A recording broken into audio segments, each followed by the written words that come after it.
Hello everyone. तो कैसे हैं आप सभी? आई होप आप सभी पढ़ रहे होंगे और आपका एग्जाम बहुत पास में आ चुका है ना। अब हम करते हैं चैप्टर नंबर 8 के एमसीक्यू, जो आपका स्थानीय शासन यानी कि लोकल गवर्नमेंट का है। ठीक है, और ये इसके बाद फिर हम लेकर आएंगे पीवाईक्यू, दो important previous year chapter number 8 जिसका नाम है स्थानीय शासन यानी कि लोकल गवर्नमेंट। क्लियर है? चलिएगा, अब इससे जुड़े सारी चीजें आपने पढ़ रखा होगा चैप्टर। चलिएगा समझते हैं आगे की कहानी को। देखिएगा एमसीक्यू फॉर्मेट में पहला क्वेश्चन, और मैंने कहा था ना आपसे कि ना केवल एमसीक्यू बल्कि इस एमसीक्यू के माध्यम से मैं आपको जितने भी इससे थ्योरिकल जुड़े हुए सवाल है, जो भी थ्योरी वाले इनसे बनेंगे ना सवाल जो आपके एग्जाम में बच सकते हैं, वो सारे भी करवाऊंगा, दो चार के भी। ठीक है, तो ध्यान से समझते रहना क्लास को और एंजॉय करो। ठीक, आराम से अपना पढ़ते रहना, कोई दिक्कत वाली बात नहीं। क्वेश्चन नंबर 1 देखना भाई, आप लोग क्या बोल रहा है। कह रहा है कि जो स्थानीय शासन है, क्या बोल रहा है, स्थानीय स्वशासन संस्थाओं से संबंधित कौन सा संविधान संशोधन किया गया। क्या बोला है कि इनमें से कौन सा संविधान संशोधन स्थानीय शासन से जुड़ा हुआ है। आपको आंसर पता होगा, बट अभी हम पहले थोड़ा सा एक बार स्थानीय शासन को समझ लेते हैं, जान लेते हैं स्थानीय शासन क्या है, देन फिर हम इसके क्वेश्चनों को करते हैं। चलो पहले एक बार मैंने आपको ना ब्रीफली थोड़ा सा एक स्थानीय शासन को ओवरव्यू दे देता हूं, ताकि आगे जो क्वेश्चन आएंगे उन्हें पढ़ने में और समझने में क्या रहे, आसानी रहे। क्लियर है? तो चलो भाई देखते हैं। देखो मैं अगर आपको बताऊं स्थानीय शासन, टॉपिक क्या है हमारा, स्थानीय शासन। ठीक है, स्थानीय शासन हमारे देश में का जो इसका प्रोग्रेस है, या फिर अगर मैं कहूं स्थानीय शासन का विकास हमारे भारत में कैसे हुआ, तो देखो हमारे भारत के अंदर यानी कि प्राचीन भारत में स्थानीय शासन था, और प्राचीन काल से स्थानीय शासन चलता आ रहा है। पहले के जमाने में जो गांव होते थे ना, गांव गांव में मुखिया जी होते थे। क्या होते थे गांव में? मुखिया जी। और ये सिस्टम आज से नहीं चल रहा, ये हमारे इतिहास में प्राचीन काल चलता आ रहा है कि गांव के अंदर एक मुखिया जी होते थे जो गांव की सभी समस्याओं पर फैसले लिया करते थे। और ये मुखिया जी गांव के कोई बुजुर्ग व्यक्ति हो सकता है, कोई अमीर व्यक्ति हो सकता है, कोई ताकतवर व्यक्ति हो सकता है, मतलब एक ऐसा व्यक्ति जिसकी गांव में एक पकड़ हो, गांव में उसकी ना दबदबा हो और लोग उसकी बात को मानते हो। समझ गए है ना? उस व्यक्ति को गांव का मुखिया मान लिया जाता था, और मुखिया जी गांव में मेजरली जो भी गांव जुड़े हुई बातें हैं, जो फैसले हैं, वो लिया करते थे। फिर आगे चलकर अंग्रेजों ने हमें गुलाम बनाया, और 1882 में, बात समझ गए, एक वायसराय था हमारे भारत के अंदर, उसका नाम था लॉर्ड रिपन। क्या नाम था उसका? Lord Ripon. जो रिपन था उसने जो ये जो गांव में सिस्टम चल रहा था, बात समझ गए, स्थानीय शासन वाला जो मुखिया वाला गांव की पंचायत वाला सिस्टम था, उसने इसको मान्यता दी। क्या दी उसने? उसको मान्यता दी, और उस समय इसका नाम था मुकामी बोर्ड। क्या नाम था उस समय इसका? नाम मुकामी बोर्ड। बात समझ गए? और लॉर्ड रिपन के समय इसको क्या मिल गई? मान्यता। बात समझ गए? इसीलिए लॉर्ड रिपन को स्थानीय शासन का जनक कहते हैं। बात समझ आ रहा है? इसके बाद इसका नाम मुकामी बोर्ड पड़ा।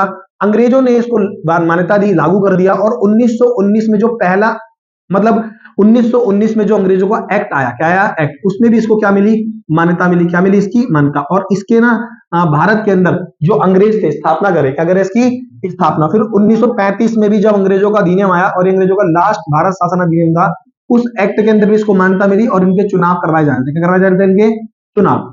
फिर जब हमारा भारत आजाद हुआ, और हमारे भारत के आजाद होने के बाद 1947 के बाद जो संविधान बनने का समय चला, तो काफी समस्या आई। संविधान बनने के बाद, यहां से कहानी को समझना, संविधान बनने के बाद अब ये था कि भारत आजाद भारत में जो स्थानीय शासन है, क्या वो होगा या उसे खत्म कर दिया जाएगा? क्योंकि आप सभी को पता है कि प्राचीन भारत से हमारे देश में चलता आ रहा था, अंग्रेजों ने इसको मान्यता दी थी रिपन के समय से ही। ठीक है, और भारत में आजादी के बाद स्थानीय शासन का क्या किया जाए, इसको लेकर काफी प्रश्न चला संविधान सभा के अंदर। देखिए आपको अगर मैं बताऊं तो स्थानीय शासन को लेकर संविधान सभा के अंदर कई लोग इसके पक्ष में आ गए थे, और कई लोग इसके क्या आ गए थे? विपक्ष में आ गए थे। यहां से भी वो क्वेश्चन बनाता है। तो आपको ना बस मेजरली 3 लोगों का नाम याद रखना है। कितने लोगों का? 3। 1, 2 और 3। जैसे सबसे पहले आपको इसमें नाम याद रखना है महात्मा गांधी का। किसका नाम याद रखना है?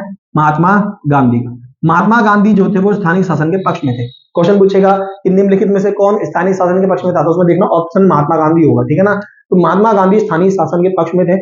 उनका कहना यह था कि जो गांव होता है वो अपने आप में आत्मनिर्भर होता है। गांव क्या होता है? अपने आप में एक आत्मनिर्भर, और आत्मनिर्भर होने के साथ साथ वो चाहते कि हर एक गांव आपस में मजबूत हो, सशक्त हो, और जो गांव की छोटी मोटी समस्याएं हैं, अगर वो गांव के लेवल पे ही सॉल्व हो जाएंगी, तो वो बड़े लेवल पर पेंडिंग नहीं रहेंगी, या वो किसी के पास रिक्वेस्ट के लिए में जाना नहीं पड़ेगा। इसीलिए महात्मा गांधी का कहना यह था कि स्थानीय शासन को हमारे संविधान में दर्जा मिलना चाहिए भाई। ठीक, क्योंकि उससे देश मजबूत होगा, आत्मनिर्भर होगा, और गांव में स्वराज की प्राप्ति होगी। फिर वहीं पर एक व्यक्ति आए जिनका नाम था भीमराव अम्बेडकर। क्या नाम था उनका? भीमराव अंबेडकर। अब जो भीमराव अंबेडकर जी थे उनका कहना यह था कि भैया जो स्थानीय शासन है, बात समझ गए, वो नहीं होना चाहिए। और भीमराव अंबेडकर जी स्थानीय शासन के विपक्ष में। देखो भीमराव अंबेडकर उसके विपक्ष में नहीं थे, उनका कहना था मेरी तरफ से ठीक है, बट पहले हमें गांव में जाति व्यवस्था, ऊंच नीच, जो जातिवाद है, जो भेदभाव है, उसे खत्म करना होगा। क्योंकि गांव में जो वर्चस्व जब वर्चस्वशाली लोग हैं, जो ऊंची जाति के लोग हैं, जो ताकतवर लोग हैं, वो कभी भी इसे सक्सेसफुल नहीं होने देंगे। वो हमेशा सत्ता पर अपना कब्जा करके बैठेंगे और जो पावर है उन्हीं के पास रहेगी। ये भीमराव अम्बेडकर कहना था। तो कह रहे पहले हम गांव में एजुकेशन लेकर आए, गांव के लोगों की सोच को बदलें, गांव के अंदर ऊंच नीच खत्म करें, भेदभाव खत्म करें। जब ये चीज हो जाएगी तब हम गांव को कह देंगे स्थानीय शासन। बट अभी इस कंडीशन में गांव में स्थानीय शासन को देना बेनिफिट नहीं देगा, वो नुकसान हो जाएगा। फिर आए पंडित जवाहरलाल नेहरू जी, वो इसके विपक्ष में थे, लेकिन नेहरू जी का विचार कुछ और था। इनका कहना था कि स्थानीय शासन बनेगा तो पावर को बांट दिया जाएगा। क्या कर दिया जाएगा? पावर को बांट दिया जाएगा। अब किसी भी काम को आप सेंटर को दोगे, स्टेट को दोगे, फिर लोकल गवर्नमेंट को भी दे दोगे। वो कह रहे थे काम में बहुत देरी होगी और अभी हमारे पास इतने संसाधन और पैसा है नहीं। ऑलरेडी हम दो गवर्नमेंट की सोच चुके हैं कि स्टेट होगी, सेंटर होगी, है ना। और ऐसे में स्थानीय शासन को बना देना तो उसके लिए अलग से हमें पैसा चाहिए होगा, क्योंकि उनके पास बहुत समस्याएं आएंगी। तो नेहरू जी उस समय अति विकेंद्रीकरण को खतरा मानते थे। तो दो लोग इसके विपक्ष में थे, एक भीमराव अम्बेडकर जी और एक नेहरू जी।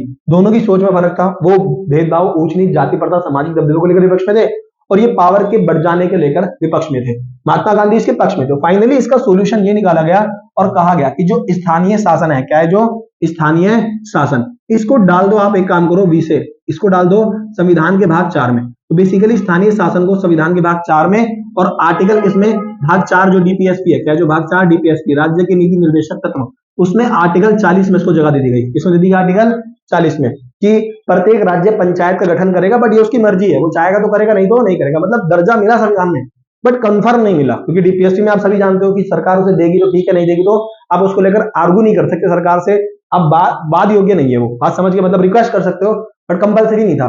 तो ये आर्टिकल 40 में था, समझ रहे हो, संविधान बनने के बाद, लेकिन कंपलसरी नहीं था। फिर फाइनली सरकार ने ऐसा सोचा कि हम इसको लेकर कुछ कार्यक्रम चलाएंगे, कुछ मोटिवेट करेंगे राज्यों को ताकि वो इसे इंप्लीमेंट कर दे। तो इसी के बाद 1952 में नेहरू जी ने इसको लेकर क्या चलाया? पहला कार्यक्रम। और 1952 में नेहरू जी ने स्थानीय शासन को लेकर क्या चलाया था? एक कार्यक्रम, उसको बोलते हैं सामुदायिक विकास कार्यक्रम। क्या बोलते हैं उसको? सामुदायिक विकास कार्यक्रम। किसने चलाया था ये? पंडित जवाहरलाल नेहरू जी ने। समझते रहना बातों को ध्यान से, क्लियर है ना? पेपर आपका बहुत ही नजदीक है, पढ़ते रहना, ठीक। तो सामुदायिक विकास कार्यक्रम नेहरू जी ने चलाया और उसमें उन्होंने राज्यों को बोला कि आप इसे अपने राज्यों में इंप्लीमेंट करवाओ। उसको लेकर कई राज्यों को प्रेरित किया। तो ये भी क्वेश्चन पूछ सकता है कि सामुदायिक विकास कार्यक्रम को तहत जो पहला राज्य जिसने स्थानीय शासन को अपनाया था, अपने राज्य के अंदर, जिले के अंदर क्या बनाई थी? स्थानीय शासन की सरकार बनाई थी, वो राजस्थान था। गुजरात में और महाराष्ट्र ने भी कोशिश करी थी, आंध्र प्रदेश के अंदर भी इसको बनाया गया था 1960 में। गुजरात, महाराष्ट्र ने भी कोशिश की थी, बट उन्होंने इतनी पावर दी नहीं और उसको इतना लीगल तरीके से बनाया नहीं, क्योंकि राज्य के ऊपर डिपेंड था। तो राज्य ने बनाया, फिर कुछ टाइम बाद खत्म कर दिया। अब आप उसको लेकर कुछ कह भी नहीं सकते। क्यों? क्योंकि वो राज्य की मनमर्जी पे डिपेंड था, तो ये कंपलसरी नहीं था। फिर उसके बाद सरकार ने कहा कि काम करते हैं, स्थानीय शासन यार होना चाहिए नहीं होना चाहिए, इसको लेकर कमेटी बनाते हैं। तो एक कमेटी बनाई गई 1957 में, उसका नाम था बलवंत राय मेहता कमेटी। ध्यान रखना कभी 56 भी लिखा आता है। तो बलवंत राय मेहता कमेटी जो थी उसको गठन किया गया कब? 1957 में। और बलवंत राय मेहता कमेटी ने मतलब इसके ऊपर काम किया, स्थानीय शासन होना चाहिए नहीं होना चाहिए, और इसने सुझाव दिया कि स्थानीय शासन हमें अपनाना चाहिए त्रिस्तरीय व्यवस्था वाला, ठीक है ना। बट इसकी बात लागू नहीं हो पाई और ये पेंडिंग रह गया, ठीक है ना। उसके बाद 1977 में जनता पार्टी की सरकार आई, उसने कमेटी बनाई, उसका नाम था अशोक मेहता समिति। क्या नाम था उसका? अशोक मेहता समिति। और ये जो अशोक मेहता समिति थी, इसने भी स्थानीय शासन के ऊपर काम किया और इसने रिपोर्ट बनाई और रिपोर्ट में कहा कि स्थानीय शासन होना चाहिए, बट दो स्तरीय होना चाहिए। इसने ग्राम को हटा दिया था। इनने बोला जिले पे होना चाहिए, ब्लॉक पे होना चाहिए, जिसे प्रखंड भी कहते हैं या मंडल। फिर उसके बाद इसकी भी समिति लागू नहीं हो पाई, क्योंकि जिस सरकार ने इसको बनाने की कोशिश बनाया था वो सरकार 3 साल बाद हट गई थी, ठीक है। तो नेक्स्ट सरकार ने इस पर ध्यान नहीं दिया और फाइनली फिर इसको लेकर जो आखिरी बार प्रयास हुआ वो हुआ था 1989 में, और तब एक समिति बनाई गई, उसका नाम था पीके थुंगन समिति। क्या नाम था उसका? पीके थुंगन समिति। जो पीके थुंगन समिति थी उसने इसको लेकर काम किया और पीके थुंगन समिति ने अपनी रिपोर्ट दी और रिपोर्ट में उसने कहा कि हाँ भाई स्थानीय शासन होना चाहिए। और जो बलवंत राय मेहता कमेटी थी वो जो बात कह रही थी वो बिल्कुल जायज है, उसकी रिकमेंडेशन को लागू कर दो। मतलब पीके थुंगन समिति ने रिकमेंडेशन किसका दिया? बलवंत राय मेहता समिति का। बात समझ आ रही है? ध्यान समझते चलना। और इसके बाद स्थानीय शासन के विषय को मान्यता मिलनी चाहिए, ऐसा किसने रिकमेंडेशन किया? पीके थुंगन समिति ने। बाद में जाकर पीके थुंगन समिति की बात को मान लिया गया और संविधान के अंदर 1992 में क्या हुआ? संशोधन हुआ। क्या हुआ? संशोधन। कब हुआ? 1992 में। तो मैं इसी पॉइंट को यहां लिखता हूं, ठीक है, कि 1992 में क्या हुआ संविधान के अंदर संशोधन, किसके रिकमेंडेशन पे, पीके तुंगन समिति की रिकमेंडेशन पे, ठीक। और 92 में संशोधन पास हुआ और इसी को बोलते हैं संविधान के अंदर 73वां संशोधन जो गांव से जुड़ा था और 74वां संशोधन जो शहरों जुड़ा था। बात समझ गए। और ये दोनों संशोधन लागू कब हुए, 1993 में। कब लागू हुआ, 1993 में। मेरी बात समझ आई आप लोगों को। तो अब मुझे बताओ इस क्वेश्चन का आंसर आपको मिला कि नहीं मिला, कि स्थानीय शासन के संस्थाओं से संबंधित कौन सा संविधान में संशोधन किया गया। तो आप बोलोगे भैया 73वां और 74वां, ऑप्शन नंबर डी। क्लियर है। अब देखो नेक्स्ट क्वेश्चन, समझ आया, आए मजे, ओके क्लियर। पढ़ो ऐसे कि पेपर बिल्कुल जहर जाएगा, चिंता की बात नहीं है, ठीक है। क्वेश्चन नंबर 2 देखो क्या कह रहा है आपसे, वो कह रहा है कि जो स्थानीय शासन है, क्या बोल रहा है, स्थानीय शासन, स्थानीय शासन संस्थाओं की कार्य प्रणाली में आने वाली बाधाओं को दूर करने के लिए कौन सा संविधान संशोधन किया गया। भाई देखो अभी तो मैंने बताया कि जो संविधान के अंदर संशोधन किया गया स्थानीय शासन को लेकर, यानी कि सारी डिबेट किस चीज को चल रही थी कि स्थानीय शासन को संवैधानिक दर्जा मिल जाए। क्या मिल जाए, संवैधानिक दर्जा। क्योंकि अगर इसको संवैधानिक दर्जा मिल जाएगा और ये डीपीएसपी से बाहर आ जाएगा, किससे बाहर आ जाएगा, डीपीएसपी से, तो इसको लीगल मान लिया जाएगा और ये कंपलसरी हो जाएगा। तो फाइनली इसको आर्टिकल 40 में भी है भी है, लेकिन इसके लिए संविधान में संशोधन हुआ कौन सा, 73वां और 74वां। क्लियर है। जो 73वां था वो किससे जुड़ा था, बताओ, गांव से, और 74वां किससे जुड़ा था, शहरों से, ठीक है ना। क्लियर है। 73वां गांव से और 74वां किससे जुड़ा हुआ था, शहरों से जुड़ा हुआ था। क्लियर है। जो 73वां संशोधन था वो गांव और 74वां शहरों में। अच्छा यहाँ पर एक क्वेश्चन पूछ सकता है कि कोई भी जगह शहर है या नहीं है, इसकी पहचान कैसे होगी। तो ध्यान रखना उस शहर की आबादी कितनी होनी चाहिए, 5000 से ज्यादा, मतलब वहां पर कम से कम 5000 या उससे ज्यादा लोग रहते हो। वहां पर कम से कम 1 किलोमीटर के अंदर कितने लोग रहते हो, 400। क्लियर। और वहां पर कम से कम 70% जो युवा हैं, मतलब मेल हैं, वो कोई और काम करते हो, बिजनेस करते हो। क्या करते हो, बिजनेस करते हो, मतलब 70% के आसपास। क्लियर है बात, समझ गए नहीं समझ गए, ओ माय गॉड, याद रखना भाई, ऐसे ना बिजनेस करते हो, ठीक है। तो ये शहरों की पहचान है, वो क्वेश्चन पूछ लेगा आपसे। 74वां और डीपीएसपी से निकाल कर इसको 73वें संशोधन के तहत इसको भाग 9 में जोड़ा गया, इसको जोड़ा गया भाग 9 का में, और इसकी जो पावर थी वो लिखी गई संविधान की अनुसूची नंबर 11 में, इसमें शेड्यूल नंबर 11 में, और इसकी लिखी गई शेड्यूल नंबर 12 में। ये चीजें ध्यान रखना, इंपॉर्टेंट है, कहीं से भी सीरियसली क्वेश्चन मार देगी, बहुत बेसिक से बता रहा हूं मैं आपको चीजें, ठीक है ना। और कौन सा संशोधन हुआ था, 74वां, इसका भी ऑप्शन नंबर क्या होगा, डी होगा। नेक्स्ट क्वेश्चन देखो, कह रहे नगर पालिका की आय का मुख्य साधन क्या है, नगर पालिका की आय का मुख्य साधन क्या है। देखो पहले आप समझो नगर पालिका क्या होती है। देखो मैंने बताया था ना आपको कि जो 73वां संशोधन हुआ उसके बाद एक हुआ 74वां, और 74वां संशोधन किससे जुड़ा हुआ था, शहरों से। तो शहरों के अंदर कैसी व्यवस्था स्थापित की गई, त्रिस्तरीय। गांव में भी कैसी स्थापित की गई थी, त्रिस्तरीय, है ना। जो त्रिस्तरीय शहरों के अंदर व्यवस्था स्थापित की गई उसमें सबसे ऊपर होता है नगर निगम। क्या होता है सबसे ऊपर, नगर निगम। बड़े शहरों में क्या होता है, नगर निगम। उससे छोटे शहरों में क्या होता है, नगर पालिका। क्या होता है उससे छोटे शहरों में, नगर पालिका। अच्छा वो जगह जो ना तो गांव है और ना तो शहर है, वो दोनों ट्रांजिशन, मतलब वो शहर बन रहा है और गांव खत्म हो, मतलब गांव जब शहर से बदलता है तो उसमें सुविधा आना शुरू होती है, और जब सुविधा होती है तो इसी को बोलते हैं नगर पंचायत। क्या बोलते हैं उसे, नगर पंचायत। तो जैसे बड़े नगरों में क्या होता है, नगर पालिका या नगर निगम, ठीक है। तो कहते हैं नगर पालिका की, सॉरी, छोटे शहरों में और बड़े शहरों में, तो कहते हैं नगर पालिका की आय का मुख्य साधन क्या है। देखो चुंगी कर लगा लेते हैं वो लोग, बिल्कुल ठीक है, मनोरंजन कर, जल कर, तो ये सब जो नगर पालिका है ना या नगर निगम है उसकी आय का साधन है। इसका ऑप्शन नंबर क्या होगा, उपयुक्त सभी। क्लियर है। इसका ऑप्शन नंबर उपयुक्त सभी, ऑप्शन नंबर डी। क्या बात है भाई, सबका आंसर डी है, इसका मतलब आप पेपर में डी नहीं आएगा। अच्छा भाई ये बात ध्यान रखना कि अगर इसमें आंसर डी है ना तो ऐसा मत सुना हमारे क्वेश्चन में भी डी ही होगा। कई बच्चे मैंने वो देखे खतरनाक खतरनाक होते। 2 मिनट रुकना भाई साहब, कॉल कर लूं मैं एक ना। हेलो, क्या हुआ, नहीं मैं ट्यूशन था अभी, ठीक,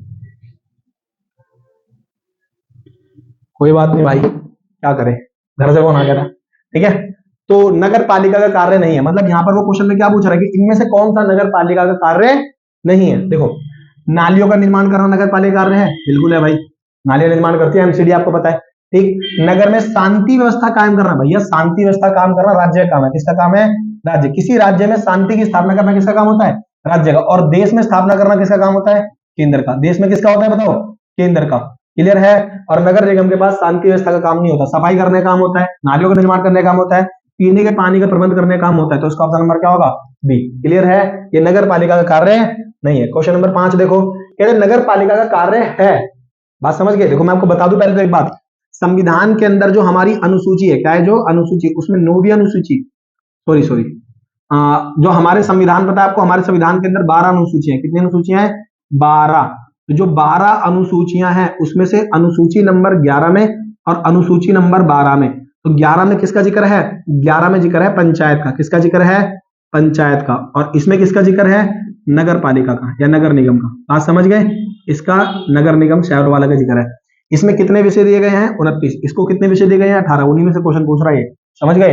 तो क्या कह रहा है कि नगर पालिका का कार्य है नगर में शांति व्यवस्था कायम करना, ये उसका काम नहीं है। कानून बनाना किसका काम है? संसद का। ये किसका काम है बताओ? ये काम है राज्य का। किसका काम है? राज्य का। पुलिस करती है। कानून बनाना किसका काम है? आप बोलोगे भैया संसद का काम है, तो आपने पढ़ा रखा है इससे पहले वाली वीडियो में। कह रहा है बीमारी की रोकथाम के लिए क्या लगाना? टीके लगाना। बिल्कुल ठीक है। आप देखो पोलियो के टीके वगैरह लगते हैं ना, ए बच्चा वो नाम लेके लताब लड़का लिया, ठीक है, लिया भाई लिया, टीके लगेंगे तेरे। तो बीमारियों की रोकथाम के लिए देखोगे मच्छर की दवाई वगैरह डाल के जाते हैं आपके एरिया में, मच्छरों की दवाई डालने आते हैं, पोलियो की दवाई, या छोटे मोटे देखोगे आप डिस्पेंसरी खोल देते हैं। देखा आपने आपके आसपास कहीं छोटी मोटी डिस्पेंसरी खोली होगी जहां पर आप थोड़ा बुखार वगैरह होता है, नॉर्मल आपको कोई तकलीफ होती है तो आप वहां से दवाई ले आते हो। तो ये सब छोटी मोटी बीमारियों के ऊपर काम करने का काम किसका है? नगर पालिका का। क्लियर? नेक्स्ट क्वेश्चन नंबर 6 देखो क्या बोल रहा है, निम्न में से कौन सा नगर निगम के महापौर का कार्य नहीं है? नगर निगम के हेड को क्या बोलते हैं? महापौर या मेयर। क्या बोलते हैं? मेयर। नगर निगम की बैठकों की अध्यक्षता करना उसका कार्य है। नगर निगम के प्रशासन संबंधी कार्य करना उसका कार्य है। बैठकों को स्थगित करना उसका कार्य है। राज्यसभा के लिए चुनाव व्यवस्था करना, अरे भैया ये कौन करेगा? ये तो चुनाव आयोग करेगा, वो करेगा। समझ आ रहा है कि नहीं आ रहा? तो ये उसका काम नहीं है। नहीं है पूछा है, ये तीनों उसके काम है और ये उसका काम नहीं है। क्लियर? समझ गए? नेक्स्ट क्वेश्चन, ठीक, निम्न में से नगर निगम का कौन सा ऐच्छिक कार्य है? ऐच्छिक मतलब क्या है? उसका मन करेगा तो करेगा, मन करेगा तो नहीं करेगा। बात समझ गए? कह रहे हैं सार्वजनिक पार्कों का निर्माण करना, मनोरंजन के कार्य। जैसे आप देखोगे आपके एरिया में ना मेला वगैरह लगते हैं, तो एमसीडी का ही काम होता है। एमसीडी के अंदर में आते हैं मेले वगैरह, जो पार्क वगैरह, वो देखिए आपने पार्क बनाने का काम भी एमसीडी के अंदर में आता है, उनकी साफ सफाई काम भी एमसीडी के अंदर में आता है। आप एक चीज देखते हो कि बाजार लगता है आपके एरिया में, मंगल बाजार, बुध बाजार, वीर बाजार और संडे बाजार, तो ये भी किसके अंडर में आते हैं? नगर पालिका के अंदर में, एमसीडी के। स्वास्थ्य चिकित्सा संबंधी कार्य, ये भैया देखो स्टेट भी करता है, सेंटर भी करता है ना, ये छोटे मोटे ये भी करता है, बट ऐच्छिक नहीं, करना ही होता है। जन्म और मृत्यु के आंकड़ों का ब्यौरा रखना, बिल्कुल ठीक है, उसे रखता है एमसीडी के पास। आपको देखोगे आपका बर्थ सर्टिफिकेट वही बनाता है, ठीक, डेथ सर्टिफिकेट के भी वही बनाता है, उसके ऑफिस होते हैं अपने। नालियों की मरम्मत करना, तो ये उसके कंपलसरी काम है तीनों। लेकिन पार्कों का निर्माण करना तो उसका ऐच्छिक, मतलब उसकी मर्जी पर डिपेंड करता है, उसका मन करेगा बनाएगा, नहीं मन करेगा नहीं बनाएगा। मतलब नए पार्कों को बनाना, ठीक है, मेले को लगाना, तो वो सरकार के ऊपर डिपेंड है। उन्हें पूछा ऐच्छिक, उसकी मन के ऊपर डिपेंड कर रहा है, तो ऑप्शन नंबर ए। क्लियर है? नगर निगम की स्थापना की जाती है। भाई नगर निगम की स्थापना कहाँ होगी? अभी बताओ, मैंने बताया था जो बड़े शहर होंगे वहां पर क्या होगी? नगर निगम की स्थापना। छोटे शहरों में क्या होती है बताओ? नगर पालिका। छोटे शहरों में क्या होती है? नगर पालिका। बड़े शहरों में क्या होता है? नगर निगम। गांव में क्या होता है? अब बोलोगे भैया गांव में तो पंचायत होता है। क्या होता है गांव में? पंचायत, जिसे हम लोग क्या बोलते हैं? ग्राम सभा। क्या बोलते हैं? ग्राम सभा। वेब सीरीज देखी आपने? भाई वेब सीरीज है कौन सी है? फुलेरा, गांव फुलेरा। तो सारी वेब सीरीज का नाम ही पंचायत है मेरे ख्याल से, है ना? क्लियर? बहुत मस्त वेब सीरीज है। कह रहे वार्ड समिति का गठन कौन करता है? वार्ड समिति। आप समझ गए? क्लियर है? तो वार्ड समिति गठन करता है उस राज्य, उस राज्य का राज्य विधान मंडल। कौन करता है? राज्य विधान मंडल। क्लियर है? नगर पालिका परिषद की स्थापना की जाती है। नगर पालिका परिषद की स्थापना की जाती है, अभी समझाया, छोटे नगरीय क्षेत्रों में। किसमें की जाती है? छोटे नगरीय क्षेत्रों में। क्लियर है? समझ गए? है ना? नगर पंचायत कहां होगी? तो नगर पंचायत बताओ कहां पढ़ाया था? देखो फर्स्ट वाले में जाके देखना, मैंने यहां आपको शायद बताया भी था। हाँ देखो यहां बताया था मैंने आपको, नगर निगम बड़े शहरों में, ये छोटे शहरों में, और ये नगर पंचायत वहां पे जो शहर, जो गांव से किसमें बदल रहा है? शहरों में। ठीक है ना? तो ध्यान रखना इस चीज को। कौन सा क्वेश्चन था? हम क्वेश्चन नंबर हम थे ये हो गया था सॉरी क्वेश्चन नंबर 11। कह रहा नगर पंचायत की स्थापना कहां की जाती है? गांव से नगरीय क्षेत्र में परिवर्तन होने वाले क्षेत्रों के लिए। Option number C. मतलब जो एरिया गांव से शहर बन रहा है, ये बना नहीं है, बन रहा है, तो अभी ना तो वो शहर गांव रहा, अब ना वो शहर बना, वो बीच में आ गया, तो ऐसी जगह पर क्या होती है? नगर पंचायत। क्लियर है? क्लियर? पंचायती राज का मुख्य दोष क्या है? मतलब पंचायत में देखोगे क्या दिक्कत है? दिक्कत क्या है? तो आप बोलोगे ना पंचायतों पर कुछ विशेष वर्गों का क्या है? प्रभुसत्ता। बिल्कुल ठीक है भाई, आज भी यही बात तो भीमराव अम्बेडकर कहते थे, अब देखो ना, गांव के अंदर आज ही बहुत कम नीचे दबके के लोग पंचायत में खड़े हो पाते हैं, क्योंकि बहुत इलेक्शन में पैसा वगैरह खर्च होता है तो वो नहीं कर पाते इतना, तो बहुत स्ट्रगल है अभी भी। और देखोगे अभी भी बहुत सारे लोग, हालांकि इससे महिलाओं को बहुत मोटिवेट मिल रहा है, महिलाएं बहुत आगे बढ़ रही हैं, पंचायत के माध्यम से बहुत बड़े बड़े पदों पर पहुंच जा रही हैं, निगम पार्षद बन रही हैं, उसके बाद फिर एमएलए, फिर एमपी और सेंटर में पहुंच जा रही है वो। तो इससे उनको दलित वर्गों को भी फायदा मिल रहा है। बट अभी भी कुछ गाँव में आप देखोगे, नोटिस करोगे, अभी वहां पर जो बड़ी जाति के लोग हैं, जो ऊंची जाति के लोग हैं, जो बड़े धनाड़ी, अमीर, धनी, दबदबे वाले लोग, वो अभी भी ना वहां पर कब्जा करके बैठे हैं, क्योंकि पावर जो है ना वो पॉलिटिक्स से जुड़ी हुई है अभी भी। समझ गए? तो पंचायतों पर कुछ विशेष वर्गों की प्रभुसत्ता है, बिल्कुल ठीक है। जिला अधिकारी का अनावश्यक हस्तक्षेप, तो देखोगे आप कभी कभी ना एसडीएम वगैरह, ये सब जो डीएम होते हैं, जो बड़े बड़े सरकारी पद के ऑफिसर होते हैं ना, इनसे बड़े, तो वो इनमें बहुत ज्यादा क्या कर देते हैं, इंटरफेयर कर देते हैं, रोकते हैं उनको। अशिक्षा और अज्ञानता, बिल्कुल ठीक है। तो उपरोक्त सभी ये सब कमियां हैं, धीरे धीरे खत्म हो जाएंगी, ऐसी बात नहीं है। कह रहे हैं भारत में सामुदायिक विकास कार्यक्रम कब लागू किया गया? नेहरू जी के द्वारा 1952 में। क्लियर है, शुरू में ही बताया, क्लियर, सामुदायिक विकास कार्यक्रम, ठीक है ना। क्वेश्चन नंबर 52 देखो, 14 कह रहा है 1992 में 73वें संविधान संशोधन में व्यवस्था की गई थी। मैं आपको बता दूं, देखो जब 73वां संशोधन हुआ और जब 74वां संशोधन हुआ तो उसमें कुछ प्रावधान रखे गए। क्या रखे गए? प्रावधान। वो ध्यान रखना प्रावधान को, बस अगर 73वां पूछेगा तो उसमें आप क्या बोलोगे? जिला, ब्लॉक, पंचायत, ग्राम सभा। और 74वें के अंदर नगर निगम, नगर पालिका, नगर परिषद, नगर पंचायत, ये होगा, बाकी सब कुछ सेम था। तो इसमें व्यवस्था की गई कि पहला भैया त्रिस्तरीय ढांचा अपनाया जाएगा। कैसा अपनाया जाएगा? त्रिस्तरीय ढांचा अपनाया जाएगा। क्लियर है, पहला प्रावधान। दूसरा बोला गया कि इनके चुनाव हर 5 वर्षों में क्या होंगे? इनके चुनाव होंगे, हर 5 वर्षों में पंचायत के क्या करने होंगे? चुनाव। तीसरा बोला गया कि इनके चुनाव करवाएगा राज्य चुनाव आयोग, और राज्य चुनाव आयोग उस राज्य की सरकार बनाएगी। क्या बनाएगी? उस राज्य की सरकार, ठीक। तीसरा बोला गया, चौथा बोला गया कि इनके से पैसों को बांटने के लिए होगा एक राज्य वित्त आयोग। क्या होगा? एक राज्य वित्त आयोग। ये बात भी ध्यान रखना, पंचायत व्यवस्था में क्या होगा? एक राज्य वित्त आयोग। पांचवी बात क्या बोली गई? ये बात भी ध्यान रखना कि आरक्षण बोला गया कि इनको क्या मिलेगा? आरक्षण। तो इसमें 3 प्रकार के आरक्षण दिए गए हैं, तीनों आपको बताने चाहिए।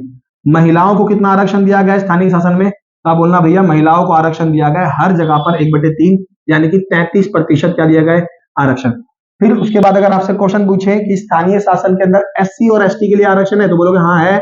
यह आरक्षण है उनकी जनसंख्या के अनुपात में। किसके अनुपात में है?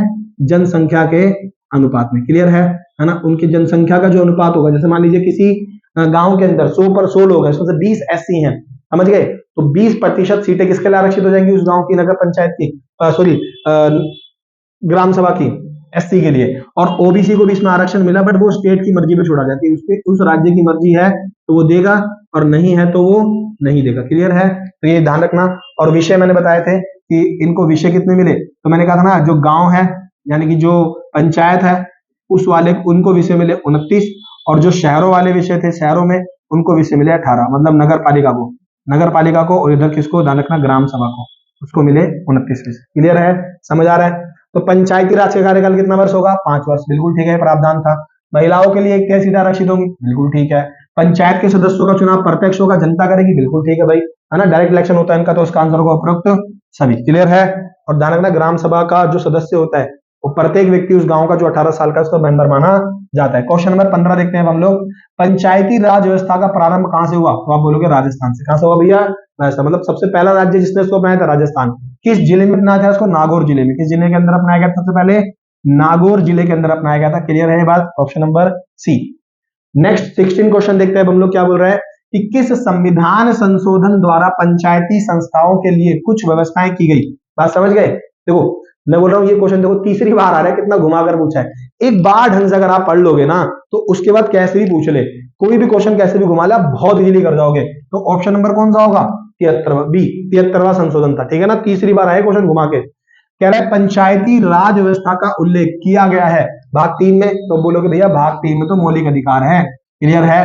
भाग 4 में तो भैया डीपीएसपी है। क्या है? जो डीपीएसपी। अरे भाई बोलो आया मजा? पढ़ रहे हो कि नहीं पढ़ रहे हो? आ रहा ना मजा? तो भैया समझ के चलना है सारी चीजों को, ठीक है। रट्टू तोता नहीं बनना है कि भैया ए का बी होगा, बी का सी नहीं, थोड़ा सारे ऑप्शन पढ़ लो, क्योंकि ये भी तो तुम्हारे एग्जाम का सिलेबस है। आएगा तो ये भी कहीं ना कहीं कहीं पूछ ले आपके क्वेश्चन में, यही से क्वेश्चन ना दे कि भाग 3 में क्या लिखा है, तो वो पता होना चाहिए ना, फंडामेंटल राइट है। ये नहीं नहीं भैया मैं तो ये चैप्टर यही पढ़ूंगा। क्वेश्चनों को भी पढ़ो, ऑप्शन को भी समझो, ये एक्चुअली में ऑप्शन हो सकता है इससे ही क्वेश्चन बन जाए, ठीक। तो ये तरीके से पढ़ना होता है एक चीजों को। रट्टू नहीं बनना है। भाग 6 में तो बताया आपको संविधान की पंचायती व्यवस्था को उल्लेख संविधान के भाग 6 में है, तो आप बोलोगे भैया भाग 6 में भी नहीं है, क्योंकि भाग 6 में क्या है, राज्य। ठीक है, फिर आप बोलोगे भाग 7 में, तो भाग 7 में मेजर सोच होगा। अब मुझे बताओ क्या भाग 4 में है पंचायती राज व्यवस्था का जिक्र, तो आप बोलोगे हाँ भाग 4 में है। और भाग 4 में कहां है, बीपीएसपी के आर्टिकल नंबर 40 में। किसमें, आर्टिकल नंबर 40 में। क्लियर है, समझ गए, ऑप्शन नंबर बी क्लियर है। नेक्स्ट क्वेश्चन कह रहे पंचायती राज संस्थाओं के निर्वाचन के संचालन के लिए प्रत्येक राज्य में कौन सा आयोग होगा। देखो चुनाव आयोग मत लिख देना यहाँ पे, चुनाव आयोग तो बस केंद्र के और राज्य के इलेक्शन करवाता है। यहाँ पर कौन होगा, इनके चुनाव करवाने के लिए राज्य निर्वाचन आयोग। और राज्य निर्वाचन आयोग को कौन बनाएगा, उस राज्य की सरकार। पंचायती राज का ढांचा कैसा होगा, अभी तो समझाया, त्रिस्तरीय। कैसा होगा, त्रिस्तरीय ढांचा। क्लियर है, 3 स्तरीय। और ये रिकमेंडेशन किसने दिया था त्रिस्तरीय ढांचे का, बलवंत राय मेहता समिति ने। ठीक, तो क्वेश्चन कह रहा है बलवंत राय मेहता समिति की नियुक्ति कब की गई, 1957 में। कब की गई थी, 1957, सबसे पहले ही पढ़ाया। और इसके साथ ये क्वेश्चन खत्म होते हैं आपके। ठीक है, 20 क्वेश्चन थे हम जो के। आई होप आपको समझ आए होंगे। मिलते हैं अब नेक्स्ट वीडियो में, पीवाईक्यू करेंगे हम नेक्स्ट वीडियो के अंदर। पिछले 2 सालों में मतलब अगले 2 सालों के हम क्वेश्चन पेपर फॉलो करेंगे, और ना केवल क्वेश्चन पेपर को फॉलो करेंगे बल्कि उन क्वेश्चन पेपर के माध्यम से और कितने क्वेश्चन बन सकते हैं, एक्सपेक्टेड सारे क्वेश्चनों का हम क्या कर लेंगे, डिस्कस कर लेंगे। आपने पढ़ा है नहीं पढ़ा है, मैं कह रहा हूं आप देखना उस वीडियो को। मतलब अगर आपने अभी तक कुछ भी नहीं पढ़ा ना, मैं कह रहा हूं आपकी पूरी रिवीजन हो जाएगी और 50% से ऊपर आप नंबर लेकर आओगे। क्लियर है ना। तो इसी के साथ मैं आपसे विदा लेता हूं, मिलते हैं नेक्स्ट वीडियो में, और जय हिंद।